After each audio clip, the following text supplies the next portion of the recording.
right, everyone. Welcome into the latest edition of the PHNX Rising podcast. We are coming to you live from remote places after Rising's 1-1 draw against San Antonio FC. My name is Max Simpson, and I'm joined by the man in the Alamo, in the big state of Texas, Mr. Owen Evans. How are we doing tonight? Yeah, it's been a game, hasn't it? Let's put it that way. It was that was something to sit through. But at least by the end of the game, it was exciting. At least by the end of the game, it was a very exciting finish. 100%. I think, there is so much to get into in this match. I think it's one of those, as you look at it as a whole, the first half is what we've seen in previous games with Rising of they come out sometimes incredibly slow.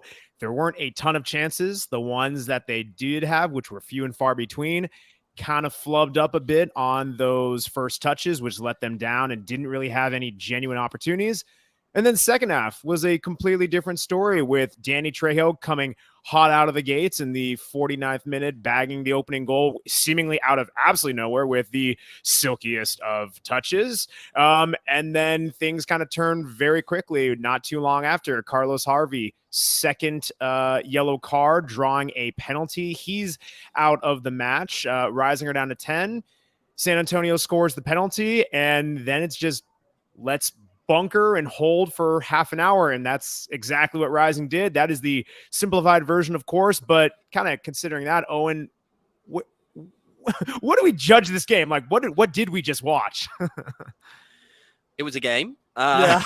Look, at the end of the day, I think you have to put this into the perspective of it's a road game against the defending league champions. Mm-hmm. In that kind of circumstance, you have to say that a point on the road is a creditable result. Mm-hmm. It is perfectly acceptable, I think, if you were looking at this beforehand to say, a point in this game, good, you take it. I think in the circumstances as well, in particular, and that's something we're going to hear from shortly, as we hear from Juan Guerra. Yeah, in the circumstances, you have to take it. You have to take the performance of the boys, the way they knuckled down to ultimately get over the line in this one. But there was still a lot of issues, I think, in this team. The first half performance was not ideal by any stretch of the imagination. Mm-hmm. And the second half ultimately was undone by probably a poor decision to commit the foul, but also I think we can broadly agree a poor decision to give the second yellow card in that case. On that note, I think we should probably have a listen here to the first comments from Juan Guerra after the match. That I'm proud of the group. I'm proud of the players. They showed so much heart. They showed so much character. Listen, Owen, we came here to win. We came here to go after the game. We didn't come here thinking that we wanted to tie the game and we're going to go home happy with a point. Under the circumstances that the game went, a point is good tonight. But I'm bothered. I'm bothered again. And I'm not going to talk about the referees, man. I promise you I'm not. But it's too much already, man. It's too much. I do think it was a penalty. But there's no chance Carlos Harvey deserves a yellow card. It's probably a few minutes into the game. And then the first yellow card for San Antonio comes at the 84th minute. It was too much, man. It was too much, and I'm bothered. I'm bothered because it messes with a lot of things, man. It messes with our work. It messes with our boys. It messes with our livelihoods, with our families. And it is bothering, man. It is bothering. Everybody can make mistakes, but it's been too much already, man. Yeah. Okay. Well, first, shout out nicely little PHNX. I don't know what you call that thing underneath the microphone, but it's a nice touch, flag. Man. Looks that sure. Well, I guess the more boxy thing, but whatever. Yeah, it's called a mic flag.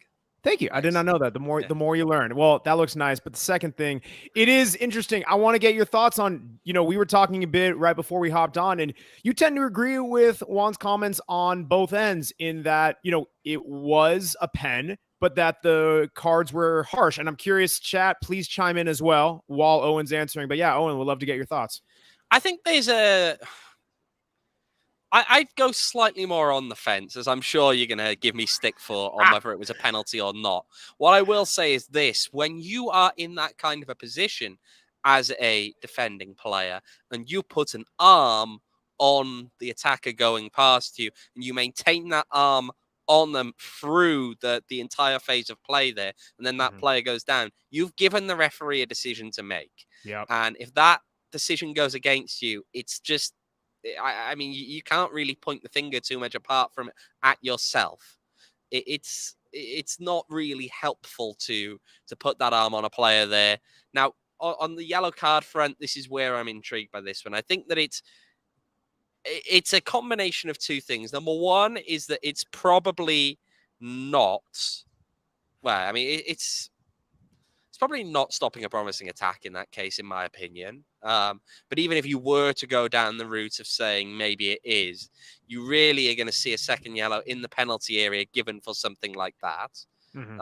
It's not a reckless foul. It's careless. There's nothing there that meets the threshold of reckless in order to result in a yellow card for that. So it's a strange one. I mean, he got the first yellow card for persistent offences.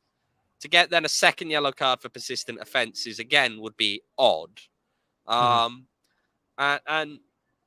it's something that I know came up with Juan. It's like, look, they got their first yellow card, San Antonio, in like very late in the game. Very late in the game. Their first yellow card for San Antonio wasn't until that was the 84th minute. 84th minute. Yeah, 84th minute. It's an odd decision. An odd decision, I think, in that case, because the penalty itself, again, I would lean towards it's a penalty, and even just more broadly there, I think there's a very obvious, you put your hand on someone, again, you're at fault for that. But the yellow card, yeah, I think was incredibly harsh. And it set a very odd tone, and we don't normally what happens on this podcast, and I think, Max, you know what, we're going to talk about the referees on this one. Let's go. It's not something that normally I engage with. On this occasion, I'm going to humor you. I think we should talk about it. I want to know what you think to start with. You tell me what you think to start with, and I will chime in with my own thoughts. Oh, little turntables got I want to see what you think first. That's all it is. No, that's fair. I mean, here's the interesting thing is when you look at the cards, and you're actually looking at the number of fouls committed, it's actually pretty even. So I'll say that in terms of the number of times the referee blew the whistle. 18 times on San Antonio, 16 for Rising. Yellow card disparity, the one late in the game for San Antonio. Technically, you're looking at 5 for Rising, with 2 of those yellows making up that 1 red card.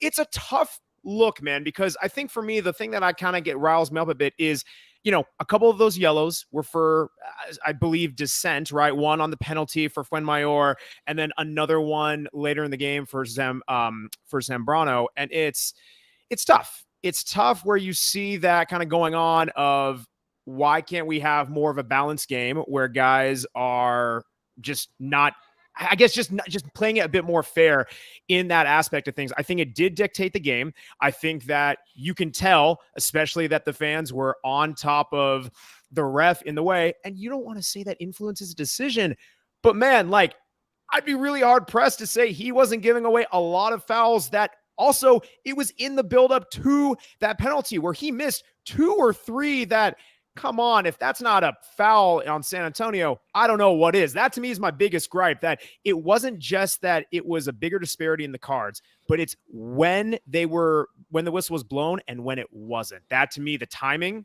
was off. Yeah, I think that's, look, I mean, the 1 yellow card that San Antonio ultimately did get was, and I know I tweeted about this, we all have a good laugh about it because the fans are trying to get on the referee's back for that one. It was probably the most obvious yellow card of the entire game. Very late challenge comes in, makes relatively glancing contact, which is why it's not a red, but it's still in a very reckless manner, with the lower leg of Babukar Jai nowhere near the ball. And so, yeah, it has to be a yellow card. I feel as though early doors, and this is, I was sitting up here next to somebody else who also referees, and we were kind of dissecting as it went through what exactly he was doing. And it felt as though in the early stages of the game, something that we saw a lot from Sergei Demianchuk was that he was trying to kind of get involved, have a presence, and stop things from boiling over too much.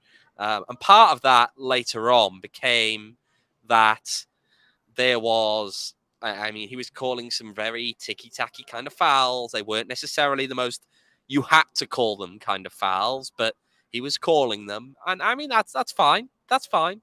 There were times when he was slowing the game down to talk to people in. But as the game went on, those kind of management practices became, I feel, counterproductive. He was slowing the game down too much at times.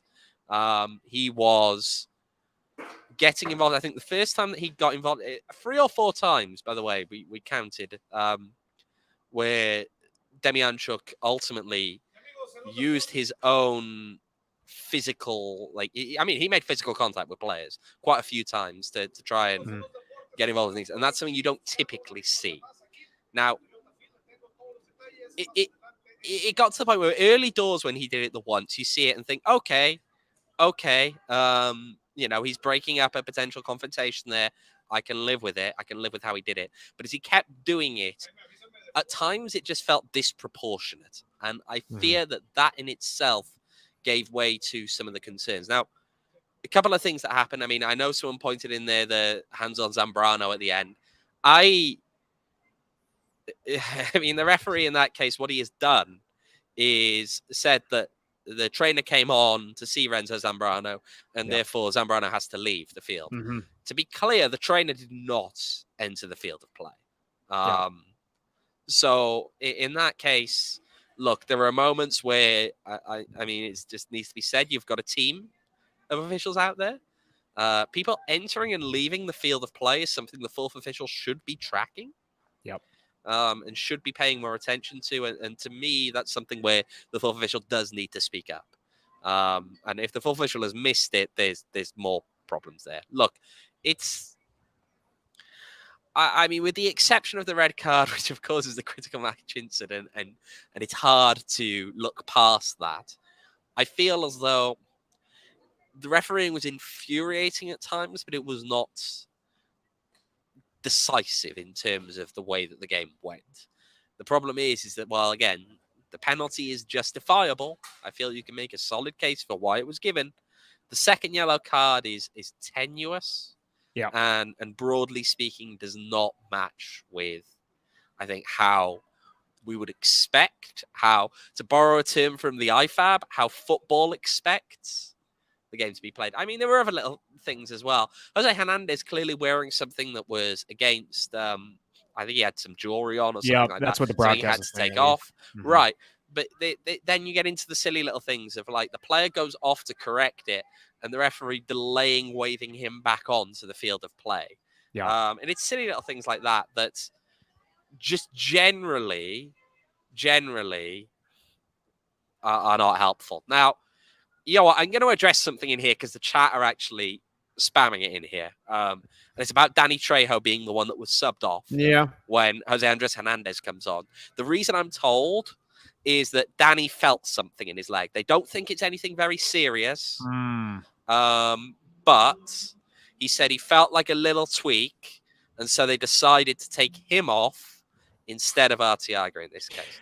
I will say that, broadly speaking, that if it wasn't for that, I would agree with what people are saying in the chat, which is that it should have been Arteaga to make way. Agreed. The argument that Juan has said is that Danny felt something in his leg, and that's why they made the decision to take him off. No, that's good context. I mean, I see Bandito's Bluebirds comment, why sub Danny and leave Mr. Immobile up front. I'm assuming he's not meaning Immobile because that's an entirely different comparison there. But that's a reference to Manuel Arteaga, let's be honest. Fantastic job. Great detective work there, Owen. Well, speaking of great work, let's get into the stats for tonight's match. Rather quickly, what's inside the box score? It is a 1-1 draw, like we mentioned. Kind of crazy. I mean, XG, listen, we always say it doesn't tell the whole story, but in this case, I think it's pretty darn accurate. Rising with 0.24 XG.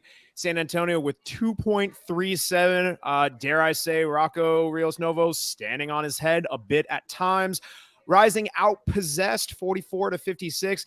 Folks, you do not have to scratch your eyes. That is a real stat on the screen. 3 shots to 17 for San Antonio. Rising only hitting 2 on target versus 8 for San Antonio. That's like a FIFA stat or something. A couple more that are actually not on the screen there, just food for thought. Rising actually lead the league as they have conceded 3 goals in the first 15 minutes of the second half. No other team has conceded more often in that period. So something where Rising seems to not only start slow in the first half at times, seemingly in the second half as well. And then the second one is you thought the disparity was possibly within the yellow cards. Not just there.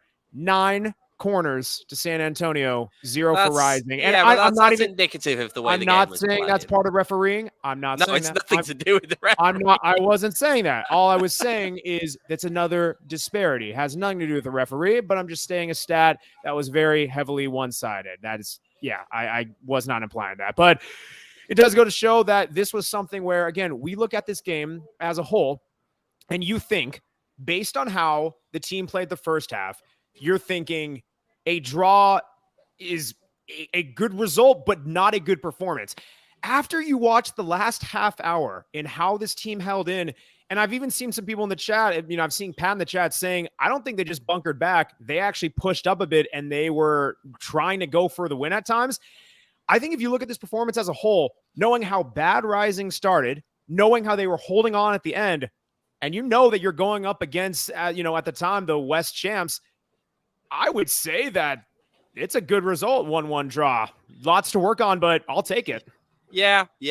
I will say, and this is something I know, look, Max, you were saying that Rising didn't really just bunker down. I tell you what, I'm going to drop you. I know we've had this graphic before in the past. We don't have it to hand now, but I will read out to you what it looks like. We've spoken before about average positions, haven't we? And how that has worked. If you look at the starting 11 for San Antonio, there are 4 players that have an average position in their own half. That is obviously the goalkeeper, Jordan Farr, Lamar Batista, Garcia, Maloney. For Phoenix Rising's perspective, how many starters had an average position in the opposition half? Give me a guess, Max. Give me a guess. How many players? Really wish I could pull it up in the separate average tab position right now. in the opposition half. Who are they? Just give me a guess. Or number or who individuals? Give me whatever you want. Probably say at this point, oh gosh, Trejo. I don't even know if I guess Arteaga. They were both in the center circle. Okay, that's fair. So this is the context that needs to be given here. Now, I will say this. You mentioned the first half and the fact the first half perhaps was a little bit of a disappointment in some ways. Let's actually listen to Juan here, because obviously San Antonio had more possession in that first half. We have got a clip from Juan talking about what he thinks was behind that in the first half. I think it got to a point where we struggle. We said during the week that we want to control games and we want to make sure that we can have the possession and control games. But we also need to be humble enough and understand that we're not going to be able to control our games, and especially for 100% of the game. So we came over here understanding that at times San Antonio was going to have the ball, that at times San Antonio was going to pin us back. And listen, I don't know, man. It was just probably, I agree with you, probably for like 12 minutes in the first half, we felt really uncomfortable. I was bothered. I was very bothered because we couldn't really find rhythm. We were trying to accelerate and go forward too quickly, and then it was causing losing possession, then giving them the ball, and then it was a bit harder. Listen, we didn't come here to press them. We didn't want to press a team that was going to play long. This is why we play with 2 strikers, with Manu and Trejo, and we play with a 10. That Fede was there. It was for that. But they were not throwing the ball that much because we were not putting that much pressure on them, and then they were keeping it. But we were fine with that. We were understanding the part of the gamble that it was going to be having those 2 strikers and the 10, that we were not going to be able to press them as much. And this is what I think they were able to sustain possession. They're a good team, man. They did a good job tonight. I think we did a decent job as well. We can still be better. We will be better. We will keep working. But this point tonight is important under the circumstances that went on in the game.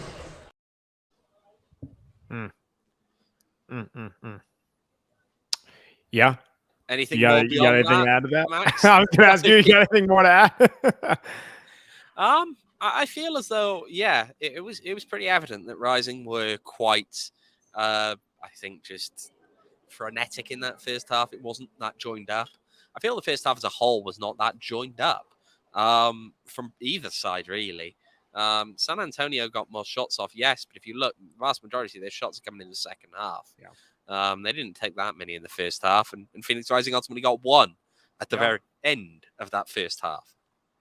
So, yeah, and maybe it should have been more. I know that we're going to see, and now I'm going to reference it, we're going to see more people come into the chat and want to talk about the fact that Manuel Arteaga did at the one point start to have a little bit of a breakaway. Yes. He didn't get it. And actually, at the start of the second half, we saw a similar thing whereby there was a very good ball to him, and he had a very, very poor touch that ultimately gave away what could have been a fantastic chance to put Rising in the lead at that stage. 100%. Well, I was going to say, I think this is something we'll definitely want to get more into. We're going to have the Arteaga discussion, and it seems something that we always do. I think tonight, really more than ever, where there's such a fine margin. It's something that we're going to continue to have. I think this one will flush it out a bit more tonight, but we got to give props. Want to bring the mood up just a little bit. Some of the good performers for tonight's match, right? I see Tyler shouting out Kev Lambert in 2 different super chats. First off, got to thank you, Tyler, my guy. First, I'm shouting out his pink boots.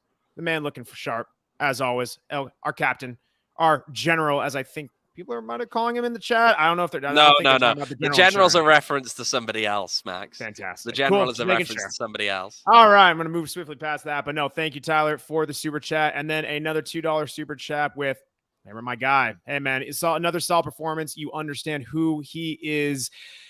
You're getting from him all the time, and really just that performance there. And then I'm also seeing a lot of love for Rocco, right? I'm seeing Pat shouting him out for Rocco man of the match. Other nice things. Michael shouting out, we stand a short king. I'm going to assume that's Rocco. Don't know who else that would be. And Devin even saying that penalty was almost a save, right? Rocco really was with many standout performances. And that was tough when we were talking about our man of the match, because it's something where, really almost gave it to him. I really did have a fantastic performance, but in these fine margins, I mean, to me, in my mind, you got to go over to the goal scorer, and it is Danny Trejo. He is our Before anyone comments here, by the way, this is picked solely by Max, just for reference here. Thank you. So if you don't like the decision, if you think that it should have gone to Rocco Rios Nova, please direct all hateful comments to Max himself. Awesome. Appreciate you throwing me under the bus, Owen, while you stand in front of that shipping container or wherever the chat thinks you are. Actually, the back of the press box. It's currently starting to rain here. Did you know? Okay, well, I hope it doesn't rain. Hope it doesn't rain on your parade. Anyway, Danny Trejo with 1 goal, both of his shots on target, 3 successful dribbles in that minute of work. We all hope he is okay after being subbed out. Like I said, many performances, again, giving it to the guy who made the difference, especially with that touch and the way he set it up. Absolutely gorgeous. There's a lot of guys who really had some good performances tonight. And speaking of people who have good performances, gotta shout out our friends at Circle K. They got great performances going on all throughout the season. Make sure you guys are texting PHNX to 31310 for some great giveaways upcoming. And take a look at Circle K for your iced coffee, for your Polar Pops, the different energy drinks, all that jazz. Make sure you're not missing out on anything that they have. Head to circlek.com/store-locator. Again, make sure you're checking out what they've got going on, because they have stuff everywhere, including where you're at, Mr. Owen. And also make sure you guys are saying what's up to our friends at Four Peaks. Hope you guys are joining us. For those of you who like the other kind of football, on April 27th, that is this coming Thursday at their A Street Pub. We're watching the NFL draft. For those of you who have registered, look forward to seeing you guys there, doing the $3 Redbird Lager pints, $5 pitchers, and of course our Peach Next special $3 kilts and Wow Pines. So look forward to seeing you guys there if you're able to make it, and you must be 21 years or older to enjoy responsibly. Oh, look at that, Devin! Thank you for shouting out. Let's go, Max's ads. I love that. Gotta love that. What a nice guy. Oh man, I think after a match like this, it's something where you can see the final result, and it really doesn't tell the full story, especially knowing at how the team was kind of under the cosh a bit for that last half hour. But I think where we keep on going back to, and let's have this discussion, it didn't have to be that way. there was chances, few and far between, especially in this league. When you're the away team, it's not going to always come in bunches. And in the first half, there were 2 moments where the ball was played over the top, and with a better first touch, you're looking at a one-on-one opportunity. And there was, on the second case, it was a clear one-on-one opportunity that just fell a little bit too far in front. It's something that we've been kind of lamenting for weeks, how we want to see some movement in the number 9 position. We've seen Jackson Conway every game seem to get a bit more time. First, it's mop-up duty, 5 minutes, 10 minutes, 20, even half an hour. And then this time around, kind of gets that little shine at the end. Not much to it, but you know what? Let's have the Manuel Arteaga discussion. It was a tough match for him. We'll call it what it is. It's time to see Jackson Conway. Yeah, it's time. It's think. Time. Yeah. I'm sorry when you're a number 9 and you don't take a shot all game. It needs to result in some pretty probing questions. And the problem is, you'd normally say in a case like that, is it the service? I think that the service today wasn't great, but it wasn't bad enough to justify not taking a shot. That's the key thing. We can point to the chances that he had, that he should have done better with. I'm not saying he had to score, but he had to do better with them. When you're a number 9 and you don't take a shot, it's really, really got to lead to probing questions. And I think that we should see a bit more of Conway. I mean, yeah, that's the simplest way. I think the thing too is, listen, strikers, number 9s are without doubt judged on how they score goals and lead into the attack, which is as they should be. But the other thing is, we have said in previous matches, when you are not scoring and when you're not adding the attacking play, at least you have to be adding defensively, or you have to be holding up the ball, or you have to be helping to set up others. And I think, to me, in addition to the touches going wayward, this was one of those matches where I really saw Arteaga getting bullied off the ball. He lost ball multiple times in hold-up play. He put himself in bad positions. And if you know as a striker you're being isolated up there and you're waiting for your guys to come up, you need to hold up the ball. You need to take a touch. It's easier said than done, but you need to find a way to take that pressure off you. And there's a difference between doing that hold-up play and waiting for too long to actually let plays develop, and then it's past you. And he really couldn't strike that balance today. There's nothing really redeemable in my mind from this game that tells me you shouldn't switch it up, and not just for a longer spell for Jackson Conway. Give him a start. If it's one of those things. Stats, by the way, sorry. On yes, this one. yes. I think they're actually relevant. So something you'll be saying there about how he's getting bullied off the ball a bit. 23 total duels he was involved in. He won 10 of them. So less than half of duels he won. He won half of aerial duels in at 6 out of 12. And so the question then, he won possession in the final third no times. That's not necessarily a shock because, again, they weren't pressing. However, he also lost possession 16 times, which, look, we've got to be honest here. When you are a number 9, you've got to meet some kind of, you're either getting the shots off, you are a big lump that is winning these battles, or you are someone who's got pace. I mean, I don't know. I'm just going through different things, and none of these things we saw from him tonight. And the problem is that it feels as though, barring the San Diego game, the performances haven't quite been to scratch. Now, again, it's maybe he comes into it later in the season, but for now, we've got to judge on performances. We hear it every week. We hear every week that the competition in this squad is high. When this squad is fit, we're going to see competition for the 18. To me, Jackson Conway has to be given a chance to start because I don't think at all that, again, he's not winning duels, he's not quick, he's not getting shots off. I don't know what Manuel Arteaga is doing at the moment on the field to justify not letting Jackson Conway get a start.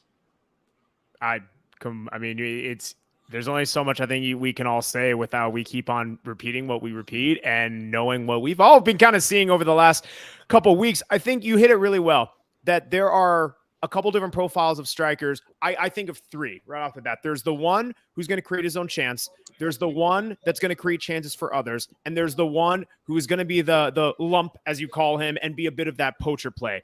Arteaga, we knew, wasn't really the first two. So he have seen in previous matches, to his credit a bit, he has been a bit of hold-up play, and he is that poacher who scored that brace against San Diego. But really, you take away that San Diego game, there hasn't been a lot of performances where, like, to your point, where is he going to stand out enough to not give Jackson Conway a chance?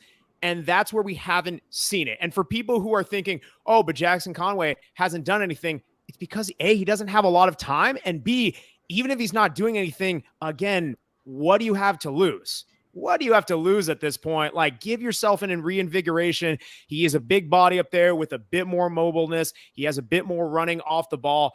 I think this is something where if you give him a stretch of games, it could unlock a different potential in this attack and help to set up other guys where, you know, instead of eking out a goal, maybe it's a second one. Maybe it's a bit more clinical chances. But to what you've been tweeting, Owen, earlier in this game, when your first shot does not come until late in the first half, you're not going to win many games. You're not going to even draw many games on that aspect. You can't expect to bunker in, I think, and always come at them when you don't at least threaten the opposition. And I feel like in the first half, they really just weren't overall. I mean, actually, to give a bit more context to Manuel Arteaga, by the way, I did pull up his season stats so far. 6 shots on target over the course of 6 games. Started all 6 of those, subbed off in 4 of them. His dual success rate over the course of the year so far is 39%. It's not great. He's not holding up against some of the more physical defenders at the moment, and that's concerning. Again, I'm just not comfortable with saying I think that he should continue starting ahead of Jackson Conway at this moment in time without giving Conway a chance. Now, if Conway comes out and has a spell, like, you know, comes out and has a poor couple of games, I'm not saying Arteaga is being discarded at this point. Sure. But you've got to give Conway a chance. Sure. You have absolutely nothing to lose. You're eking out these results with him in the lineup, and you're seeing his deficiencies and his liabilities in that way. I give the different context. I think the thing, and I'm curious, maybe this is a more philosophical discussion. I don't know what is warranting him in being in there. Is it maybe you're wanting to keep the continuity between matches? You want to build that chemistry amongst the lineup? That's just like my one thing I can even think of, but I don't even know if that's helping as much, just because you've seen he just doesn't have that link up play. So I don't know what it is. Chat, can you help me out, please? Anyway, I will say though, actually, and there's a very good point in here. Look, this kind of like post-game show, it feels like we're talking about, it feels like last year, to be fair, the way we're talking right now. I think it's worth noting, as you know, we've been spoiled watching Phoenix Rising play for so many years. Today was not a dominant performance of the Phoenix Rising of old, but it's not a bad result at all. No, it's not a bad result. Again, you come away and get a point away from home against the reigning champions of the league away from home. Oh yeah, down 10 men for the last half hour. Look, I know Juan says we didn't come away to draw, but like let's be real here. I think that most people, if you offered them a point going into this game, they'd have taken it. Oh yeah. Well, no, this is where we let off the show. Our expectation going in to this game before it even started was, if you're saying it's a draw, we both predicted, by the way, shout out to us, 1-1 draw. Both predicted that. First time we've been on same page in a while. That's freaking cool. Good job, us. But no, it's something that doesn't happen often. But when it does, where this team goes out and gets that type of result, you would take that, to your point, against a team of San Antonio's caliber away from home. And that's not even including, you factor in the first half performance and you factor in the last half hour where you are down to 10 men, you'd bite your arm off for a 1-1 draw. I mean, honestly, that goal from Trejo came out of nowhere. you see What the a goal XG, it was. you'll take this 10 What out a of 10 goal times. it was. What a goal it was. Let's actually show Oh, a bit my of word. appreciation for that one. Trejo picking up the ball in the space where he does, laid off by Uzo to him. And finishes, let's be perfectly honest, he had to get that pinpoint accuracy for that to hit the back of the net. And he does. Yeah. He does. Jordan Farr didn't even move. The man was glued to the floor. It's a phenomenal goal. And if he can do that and keep doing that, and we know that in the past he's managed to do that, he can keep doing that this season, then I think that once a few other pieces start to come together, you are going to see this team continue to push on and to ultimately look a lot more competitive than they ever did last year. Speaking of which, Harry is in the Harry. chat.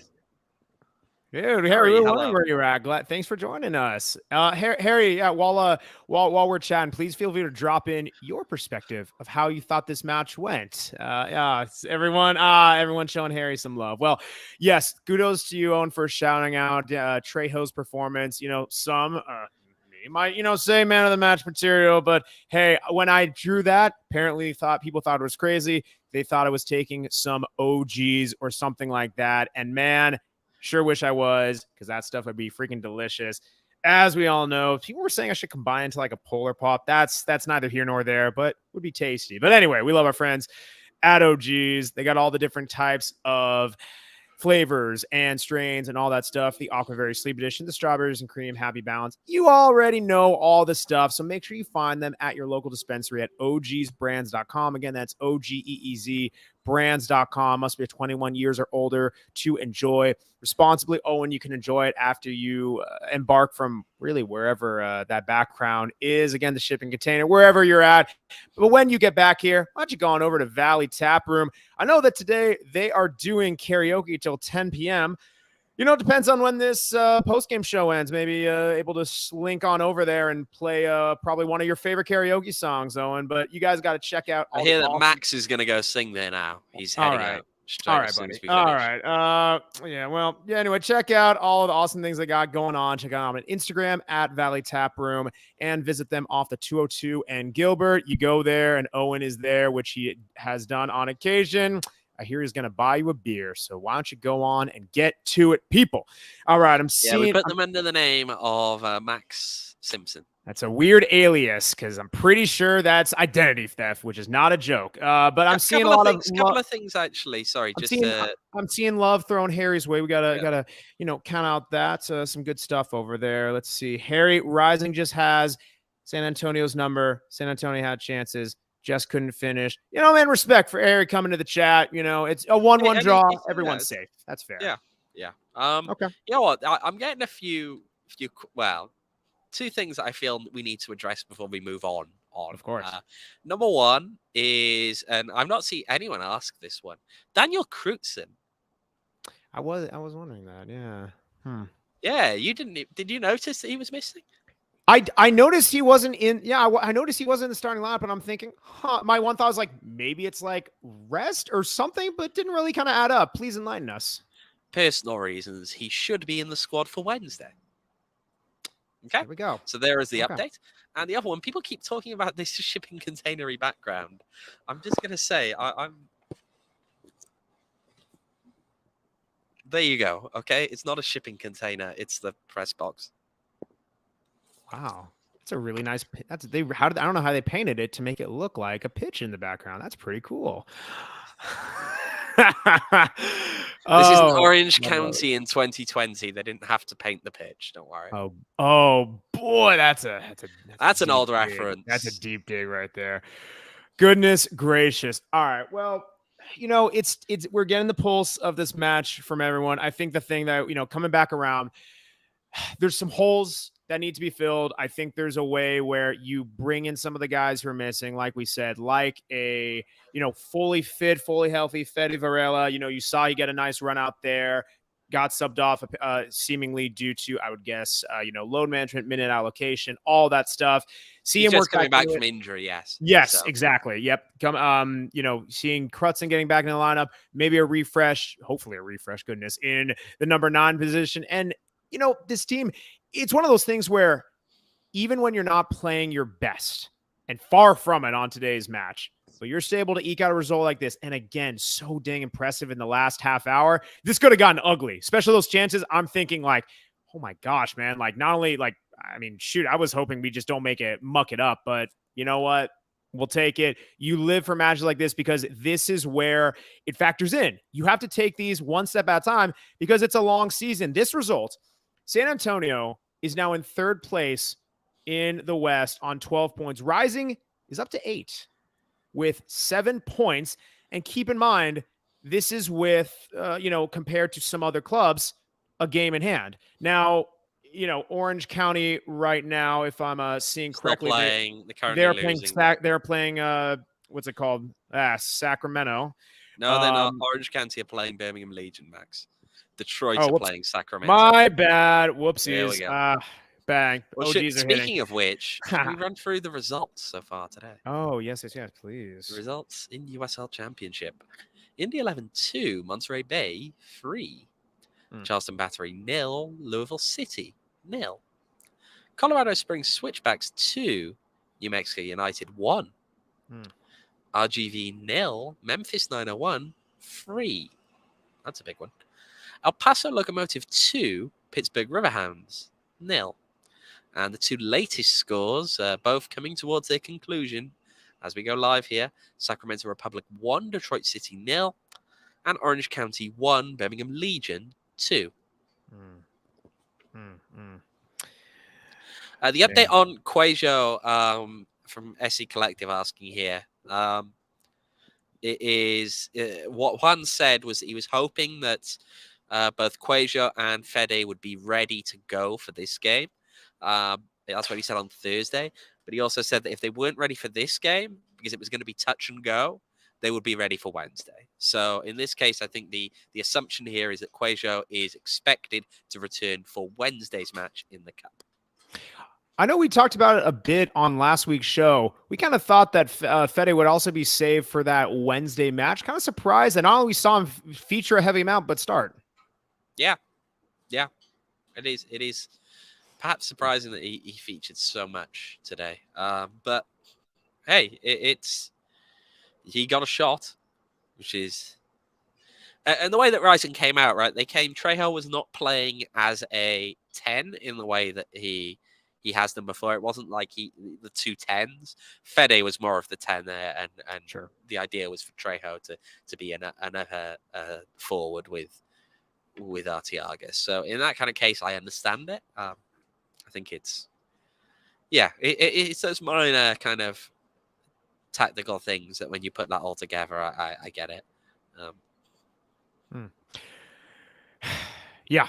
Well, there's a lot still to kind of dwell on from this match, but I think we've kind of run the gamut, at least from what we have talked about and kind of dissecting everything. I would like though, Max. I want to get your take on this. There's a big game tomorrow. Miami FC against Las Vegas Lights. Can Las Vegas remain unbeaten and yet be second from last in the West with a draw there? Do you think they will, Max? That's so gross. No, they're taking an L. It's actually a match between the two teams last place in their respective conferences. No, they're taking the L. Lights going off. With Miami? Lights off. I'm not going with Miami. I'm going against Las Vegas. There's a difference, but yeah. Fair to it. Yeah, no, it's a fair question. Always curious how these matches are going to shape up and what it means for the implications of this table, but there's a lot of implications next week, and we got a big show on Tuesday. We are going to be join us on Tuesday at 6.